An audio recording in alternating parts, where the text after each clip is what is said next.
the specific and most effective organic strategies that are going to build authority for your personal brand.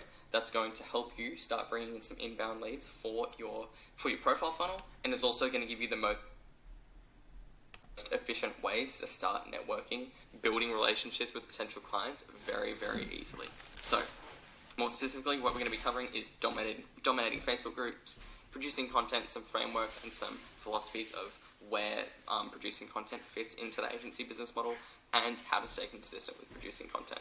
So, firstly, Facebook groups. Facebook groups is one of the best places to find potential clients and to sink your teeth into serving the real estate industry and finding a large amount of engaged real estate professionals that are already bought into the fact that they need to be on social media. If a real estate professional is engaging in a Facebook group, they're active on social media, and they're already aware that social media is a place that they need to be. They're already learning from their peers and actively engaging on social media, so they know that it's a place that they should be executing on so that they can grow their business. So there's 3 types of Facebook groups that you can focus on to start executing in, and to start prospecting for potential clients in, to start engaging in, and to start producing content in. Number 1 is generalized niche groups. So this is groups that are just general to the real estate industry. So it might be just called real estate professionals. And I've got some examples of all of these. Actually, I'll do it one by one. So the first one, generalized niche real estate groups. An example is this one. So this one is literally just called real estate professionals, and this is one of the biggest ones. Now the pros and cons of groups like this, there's tons of groups like this. Real estate professionals, real estate investors, real estate sales professionals, real estate experts, just a bunch of different groups like this. You can see there's 88,888 members. But the problem with these types of groups, when they get so big, it means they're usually, and more often than not, pretty spammy, pretty diluted. They don't have a specific audience. They're unmoderated, and the general quality of the content and the quality of these audiences are quite low. So these groups, if you find them, they're good, but more often than not, I would actually steer clear of these because the audiences are relatively poor, but every now and then it's still worthwhile to copy and paste a post that you're going to be posting in a bunch of groups every way. If you're producing content, you can chuck a post up in a group like this, and it's not going to hurt. The next category is area-specific groups. So, example of this kind of group is either, this one is called Queensland Real Estate Industry, but it is a Facebook group specifically for real estate professionals in a specific area. And this can be as close as like a specific suburb, a specific state, or a specific region, or a specific city, but just any kind of location-specific group for a real estate agency. Now, these groups are perfect for you to be starting producing content in, if you find these groups that align with the markets that you've chosen to reach out to, because obviously it's full with real estate agencies that are already engaging on social media, and they're already in a group like this, which means they're actively more entrepreneurial, they're more engaged, they're more likely to be the type of person that's going to convert into a client. Now, next is influencer-specific groups. So an example of this is essentially it's a Facebook group that is attached to a personal brand who is a real estate coach and an influencer within the real estate space. And so this one is Tom Ferry. Another good example is Ryan Sohan's group, or Brian Buffini. Just do some research on some different real estate coaches, because obviously those are influencers in the real estate space. Those are the authorities. Those are who the realtors are listening to about how they should be executing on their different strategies. Another good example in Australia is Tom Panos. He's a big, I don't actually think he has a Facebook group, but he is a good example of a real estate coach in Australia. So just following those guys and keeping your finger on the pulse of what the authorities within the real estate space are telling the real estate industry, the real estate professionals, keeping your finger on the pulse of that is going to help you. Is going to help you understand the mindset of your potential clients and how you should be positioning your service to them. So the benefits of one of these groups is that they're a primed audience that are usually already bought into investing in themselves because they're following a coach, which means they are someone that's used to investing into themselves, and they're more likely to invest in their business. So now let's go into how we actually execute on engaging in these groups. So you could compare it to becoming a celebrity in these Facebook groups. So how do we do this?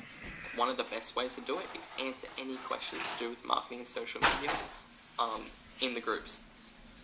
So I'll show you the best way to do that. So say, for example, let's go back to that,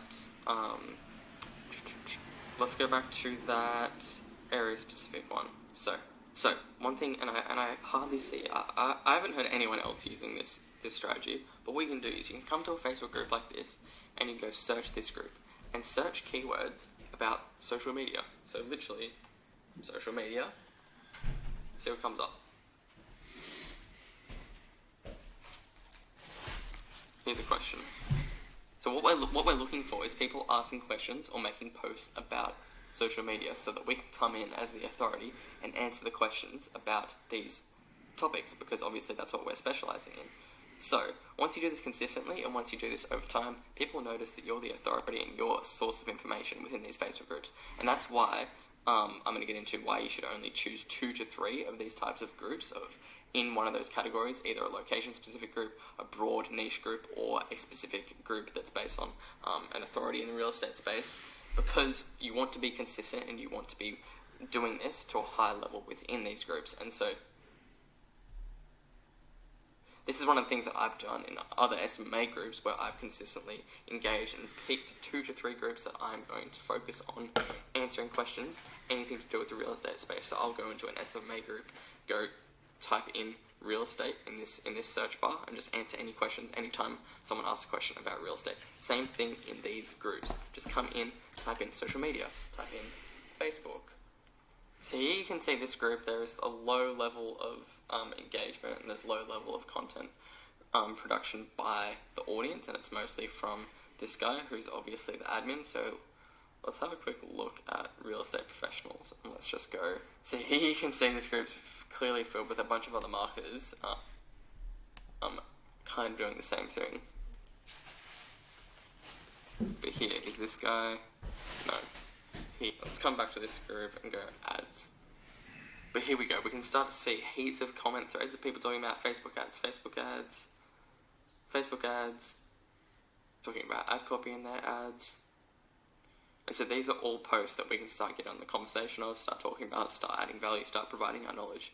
And this is stuff that's super passive, it's super easy, and you can just literally jump on these groups and just start answering questions. That's one of the laziest things that you can do to start building your authority within these groups. And then, once you do this over then, and again, this is one of those long-term strategies, but it works. And so, once you start doing that over a longer period of time, you build your authority within one of those groups. If you're selective with the groups that you start doing this in, and those groups are engaged, have good audiences, then when people are thinking about who they're going to go to for their marketing help, they're going to come to you. Trust me, they will. I've seen this happen. It's happened to me personally. You do this consistently, and they come to you and they ask you questions about Facebook posts. Or what you do is anyone that engages with your engagement in those groups, anyone that likes those comments that you're adding value on, anyone that likes the content that you're putting in those groups, you reach out to them. You send them a message. You ask for a discovery call. You give them opportunities for you to add more value to them. Really, really simple, basic, but effective strategy. Next, some criteria to spot a good Facebook group is look for consistent posts, and consistent posts by the moderator and by the owners of the groups, but also consistent posts by other people in the community.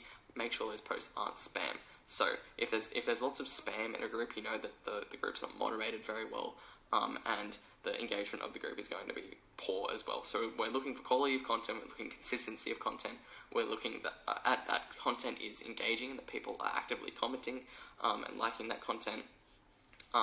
And those are the main things. We're essentially just looking for groups that have an engaged audience and people that are actually participating in the group, so that you know that when you're answering questions and that you're engaging in that group, that people are actually listening, people are watching, and you're going to get noticed. So, solving the content problem.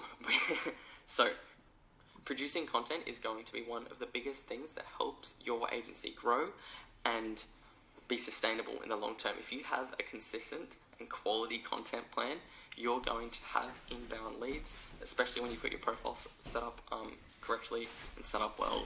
Producing more content is going to be the biggest things that helps you grow your agency in the long run. Now, the number one variable number one, find 3 Facebook groups that you want to become a celebrity in and that have engaged audiences. 2, research the content in those groups. This is going to give you great insights into the questions that people are asking about Facebook ads, about Instagram, about content strategy. all of the above. Just search for those keywords. The main ones are Facebook, ads, marketing, Instagram. Search those keywords, look at the posts, look at the comments, and you'll start to notice some common trends of the questions that people are asking. Next, research another successful agency owner that's posting consistent content. I'm probably not a good example right now because all of my content production has been going into the Facebook group right now, and obviously when you're running an agency and running